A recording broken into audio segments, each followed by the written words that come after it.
Dunn and members of the board, thank you very much for the opportunity to speak. My name is Jon Sokolow. I'm an attorney and a writer. I live in Fairfax County. I don't think it's a secret to anybody in this room what's going on here. We just heard a few minutes ago that a motion has already been drafted before the public comment period, so I don't think there's a whole lot of value being put in this comment. I think it's a damn shame, actually. We have people from around the state who travel here to tell you the story of Union Hill, which is an 85% African-American community, historic community in Buckingham County, that will be destroyed if this board doesn't do something about it. That's a damn shame. We have people who travel from Bend Mountain whose water supply is going to be destroyed unless this board does something about it, and that's a damn shame. And the same for Franklin County and Giles County and so many communities across the state. They're depending on the board to stand up for Virginia, to stand up for our water, to stand up for our air. So you should do something about that for the people in this room and the thousands who they represent. But there's even a bigger issue, and that issue is this. Will you stand up for yourselves?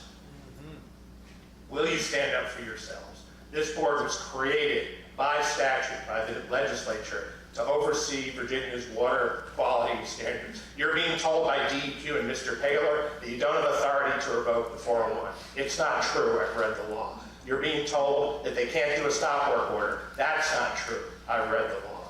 So there's a fundamental institutional issue here as to whether you all are going to roll over and do what DEQ tells you to do, or whether you're going to preserve for future generations the authority of this board to stand up for not only yourselves, but the people of Virginia, the people of Union Hill.